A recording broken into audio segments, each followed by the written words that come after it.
Hi guys, happy Friday! Happy Friday! I am coming back from the gym and we are doing Friday Focus. I do have to apologize. I try to be that person that always delivers when I say that I'm going to deliver something, and this week was just, my schedule got away from me. I was working more than normal. I did some teaching at the aesthetic school here in Fayetteville and taught them how our gut health is sort of that missing link. If our skin is not behaving, that we might need to look at our gut as a way to bridge that gap from, if you're trying everything topical and that isn't working, then you need to look at the inside. And honestly, my friend Deanna, who has her own aesthetics practice and she now has this aesthetic school, like, I am so proud of her that she just has that entrepreneurial spirit, and when she sees something, she has an idea for something, she just doggedly just keeps going until it comes to fruition. So I'm so proud of her, and I was just happy to go and be able to pour into her students. And what I wanted to give them was an opportunity for them to stand head and shoulders above their competition. Because in this in this arena, even now in healthcare, now that a lot of people are sort of doing things differently, we're doing telehealth, we're branching out from traditional medicine and we're looking at functional medicine. People are doing, IV hydration kind of things, and you're able to get red light saunas at your gym. Everybody is really kind of dabbling in health. That I just wanted to give them something that makes them stand out in this very crowded platform. So anyway, I hope I did a good job with that. I think I did. I meant to be there I figured I would be there about 45 minutes. I was there an hour and a half. So I think they got a lot of good stuff.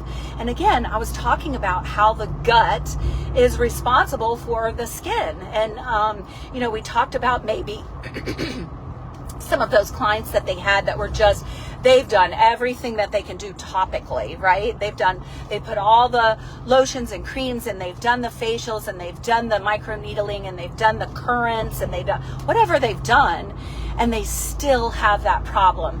That's the time to sort of look at the gut, to look at the diet, and when they're doing that, that's going to make them stand head and shoulders above everyone else. Okay, so that's just how my week has gone. I've worked more. I've been out in the community a little more, and so I haven't gone live at all. I didn't go live on Tuesday Tea with Kim. We didn't talk about Wealth Wednesday, but here we are, and we're going to do Friday Focus. So what I had promised that we were going to talk about on Tuesday was this other idea about where anxiety is coming from.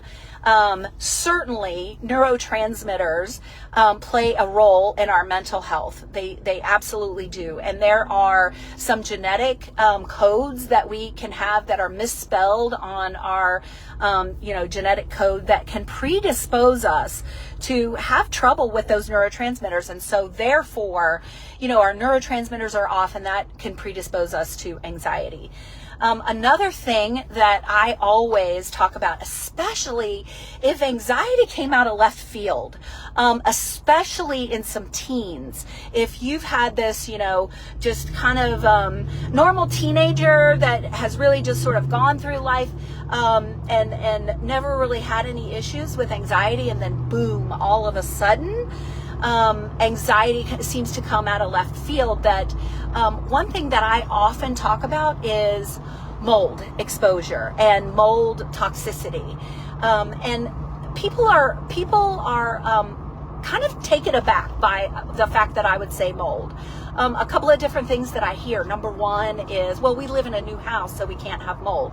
But in actuality, some of the new houses are made to be so airtight that you actually have more of a problem with mold than you would in an older house that is meant to breathe, and it actually lets some of that mold out. We're in the South. I mean, it's humid outside, so we are we have that perfect environment, that perfect setup, that we have mold. And I'm talking about mold in our homes. I'm not talking about mold out there in nature. I'm talking about molds in our homes. We may have a damp bathroom. We may have a basement. I mean, it could be anywhere. One thing that I learned when I was getting my mold certification is that if you have dust in your house, you have mold in your house. And I'm like, well, I got mold in my house because I got dust in my house. But it's everywhere. Those spores are everywhere. And so we wonder why it comes out of the blue like that. And it can happen to children too. I mentioned teens before, but it can happen to children as well. And the mold that we get exposed to is a neurotoxin. And so it inflames the brain, and that's why we get that inflammation. And that's why we can get that anxiety. So you can also have depression from mold, but what we find is that it's anxiety more often than not. And, it's this kind of toxic load. And if I can use an old saying, it is, the straw that broke the camel's back. Remember, in our environment, we are exposed to toxins everywhere, in our water, in our air, in our homes, in the fragrances that we use, the things we put on our skin, the things that we put in our bodies, the glyphosates that are on our food, all the trash that's in our food that isn't truly food, it's actually a toxin in our body.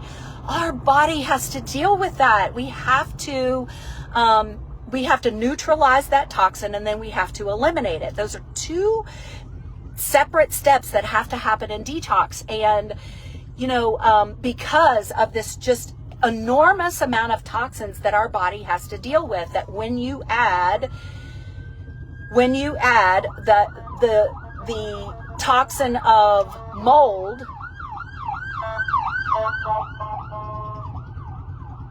people do not pay attention to emergency vehicles. Someone pulled right out in front of that ambulance, and I wish I had a spitball right now.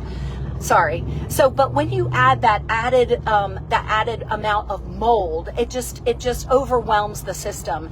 And now we start to see symptoms in the system. And one of the big things that we see because of that toxicity in the brain is that we're going to see that anxiety. And this is serious because sometimes that anxiety can get so bad that kids have to withdraw from school, adults don't function, children regress in their learning. Like it is a significant thing. So if that has happened to you or someone that you love, please seek out a functional medicine practitioner. If you want to talk about it, I am happy. We can chat for free, and I can give you my opinion on what I think it is, what kind of testing you need, what we need to do next. So absolutely, it's nothing to shake a stick at. It's nothing to ignore. You really need to know that mold might be the problem, and then know where to go from there. So I'm just offering that to you. So I'm also talking about, we're bombarded with all kinds of alerts and notifications. And so our neurotransmitters that used to get a hit every once in a while, like our dopamine or our serotonin that was produced in a healthy gut, like those things just don't happen anymore. Our guts aren't as healthy as they used to be, so we're not producing our serotonin, which is our feel-good hormone. And then our dopamine, we actually are, we're kind of getting a little dopamine resistant because we're getting those dopamine hits every time we open up social media. We see a like, or we see a comment, or we see a thumbs up on something that we post. And so we're going, some people are going 1,000 times a day onto social media and getting that little hit of dopamine. And so we become dopamine resistant. And what that means is that we don't have that reward. Like we strive and we're like, oh, I got to get to some goal. And then boom, we get to that goal and we're let down, we're disappointed. We don't have that, that reward that we've been looking for. And so that can lead to depression in a lot of people. That can also lead to anxiety in a lot of people, that they're searching for that dopamine hit and they just can't find it. That can create anxiety in people. And then the last thing that I want to talk about is that, just because we're taking in nutrition, that just because we're taking in calories does not mean, I just went through this whole 30-day, we just wrapped up our 30-day gut health challenge in my Facebook group. So if you want information on that, just jump into that group. All the information is there, 30 days worth of really good stuff. And in my program, we are just finishing up, next week will be week 3, where we're talking about our gut health and how to reset some of those things. But just because we're taking in calories does not mean that we are getting the nutrition out of those calories. And so a lot of times we are over-caloried, but we're actually underpowered in our cells. And so our cells are struggling to produce ATP. And when they do that, what that means is that they are not able to perform their function. And one of the big things, we've already talked about it, is our liver. Our liver has to neutralize a lot of the toxins that are in our body. And then it has to work with our gut and our kidneys and our skin and our lungs and all of that to help eliminate those things from the body. Otherwise, they just keep recirculating and they keep putting that burden on the liver so that we have to neutralize it again. So if we're taking in nutrition, but our gut isn't functioning well, and we're not absorbing that nutrition out of the calories, we're not absorbing the nutrients out of what we're eating, then our cells are underpowered. And when our liver cells are underpowered, they send off very strong signals to our adrenal glands, and our adrenal glands will release epinephrine, which is our adrenaline, and cortisol, which is similar, but it's our stress hormone. It's not exactly the same. But those two things, because they're being released to help provide glucose to the cells, which is an easy energy to break down. It's an easy fuel source that's already in the body. It doesn't have to be digested. It doesn't have to be absorbed. It doesn't have to get into the blood cells. It's already there. Or into the bloodstream, it's already there, that we're releasing this adrenaline, we're releasing this cortisol to mobilize this glucose to feed our detox organs, specifically our liver, and that is causing anxiety. That is that feeling in the pit of your stomach just of impending doom. That affects your ability to focus. And so you have that panic attack. You have that panic mode. And I just read an article, and I saw Mary Claire Haver, who is the menopause, teacher. She's an OBGYN, and she focuses on menopause. Just talking about this, how there is true mental illness in women in that perimenopause and menopause time frame, because our cortisol and our estrogen are out of balance. Our estrogen kind of calms our cortisol down. So this is a very real problem. Not just for women in perimenopause and menopause, but for people who are struggling metabolically. And so I just want to let you know that if you're struggling, you are not alone. You are not alone. And there are a multitude of different reasons. There's some genetic things where we're not producing those neurotransmitters. There's some nutrition things where we're not absorbing what we need to absorb to actually make those neurotransmitters. There's some gut health issues because we're not making those neurotransmitters. There's some, social issues where we are, constantly getting that dopamine hit. So now our dopamine receptors are kind of hiding because they're getting bombarded all the time. And so now it takes a huge amount of dopamine in order to produce that reward sensation for us.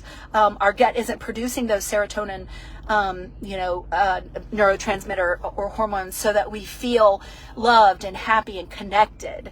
And on top of that, we are not digesting, we're not absorbing these nutrients, and so our cells are underpowered. That's our metabolism. And so now we have to rely on our emergency systems. Our emergency systems are always on alert these days, and that's what's providing that emergency energy for our bodies to actually metabolize and produce energy and to detox the body. Those are two huge things that I talk about in my program, and they're coming up in future weeks.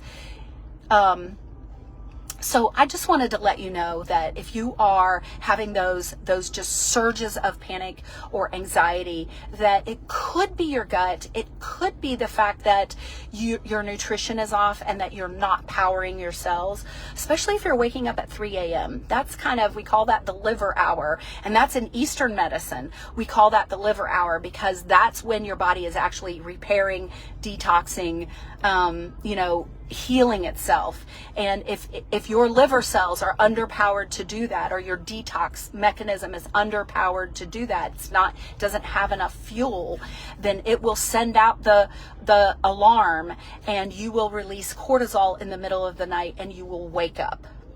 You wake up between 2 and 4. That's the liver hours. And when you wake up, you usually have to go to the bathroom because you realize that your bladder's kind of full, and most people think that it's a bladder issue or that they've drank too much before bed. That is not it. If you're waking up at 3 a.m., you have a metabolism problem. You probably need a deeper look at your metabolic labs. We do that in our core health panel. But I just want you to understand how your body is working. I want you to understand where you might need to look and where you might need to seek help if you're having these problems. So I apologize for not following through on all the things that I promised this week, but I think hopefully what I've shared today makes up for what we missed out on Tuesday and Wednesday, and I'll be back next week. So everybody have a great weekend. I love you. Thank you for tuning in. If you have questions about my program or the Core Health Lab, or you want to be included in my group, just say so and I will get you where you need to be.